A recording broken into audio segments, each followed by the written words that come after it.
అందరికీ నమస్కారం. ఆంధ్రప్రదేశ్ ప్రభుత్వం గాంజా మరియు ఇతర డ్రగ్స్ నిర్మూలనలో భాగంగా ఆపరేషన్ వజ్ర ప్రహారాన్ని స్టార్ట్ చేయడం జరిగింది.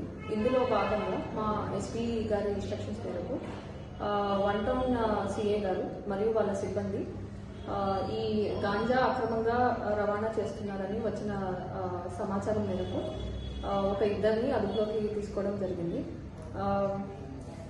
నిన్నటి దినంన సాయంత్రం 5 గంటలకు జగజ్జని నగర్ చెరువు కట్ట దగ్గర మల్లెలమ్మ గుడి దగ్గర ఇద్దరు వ్యక్తులను పట్టుకోవడం జరిగింది. వారి వివరాలు దాసరి కళ్యాణ్, మందాపురం మనోహర్.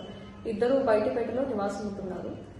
వారిద్దరి వద్ద దగ్గర నుంచి 2 కిలోల గాంజా అలాగే 2 సెల్ ఫోన్స్ సీజ్ చేయడం జరిగింది. సో వీళ్ళు మామూలుగా గాంజా తాగడం అట్లాగే మద్యం సేవించడం ఇట్లాంటి చెడు అలవాట్లకు లోనయ్యి వైజాగ్ వెళ్ళి వీళ్ళిద్దరు కూడా అరకులో అక్కడ తెలిసిన వాళ్ళ వద్ద దగ్గర నుంచి వీళ్ళు కొద్ది రోజుల క్రితము వైజాగ్ వెళ్ళి అక్కడ దగ్గరలో ఉన్న అరకుకి వెళ్ళి అక్కడ తెలియని వ్యక్తుల వద్ద నుంచి ఒక 2 కేజీల గాంజా కొనుగోలు చేయడం జరిగింది. కేజీ 4,000 రూపాయలకి కొనుగోలు చేసి నంద్యాల తీసుకొచ్చి ఇక్కడ అమ్ముదామనేసి వీళ్ళ వద్ద పెట్టుకోవడం జరిగింది. ఈ అమ్ముదాం అనుకునే క్రమంలో మేము పట్టుకోవడం జరిగింది. అట్లాగే వీళ్ళు ఈ తెచ్చిన గాంజాని కూడా చిన్న చిన్న ప్యాకెట్స్గా చేసి 100 గ్రాముల ప్యాకెట్ వచ్చేసి 2,000 రూపాయలకి అట్లా అమ్మి వాళ్ళు లాభం చేసుకుంటారు. సో దీని మీద కేసు కూడా రిజిస్టర్ చేయడం జరిగింది.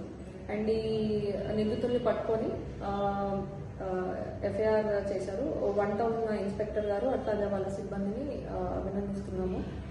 అట్లాగే ఈ గాంజాయి ఎవరన్నా అమ్ముతున్నారు లేకపోతే కొంటున్నారు అంటే దయచేసి పబ్లిక్ ఎవరికైనా తెలిస్తే వాళ్ళు సమాచారం ఇవ్వండి. అట్లాగే మాకు ఎవరు సమాచారం ఇస్తున్నారు అనేది మేము అత్యంత గోప్యంగా ఉంచుతాము, బయటకి ఎవరికి తెలియకుండా. సో నిర్భయంగా మీ దగ్గర ఏదైనా ఇన్ఫర్మేషన్ ఉంటే తెలియజేయచ్చు. అండ్ అట్లాగే ఇలాంటి వ్యసనాలకు దయచేసి స్టూడెంట్స్ కానీ లేకపోతే యూత్ కానీ ఎవరైనా సరే ఈ వ్యసనాలకు దూరంగా ఉండాలి. వన్స్ వీటి బారిన పడితే బయటపడడం చాలా కష్టమవుతుంది. అట్లాగే ఖచ్చితంగా మాకు ఇన్ఫర్మేషన్ వస్తే మేము పట్టుకోవడం కూడా జరుగుతుంది. సో అందరూ ఈ విషయంలో కొంచెం జాగ్రత్త వహించండి.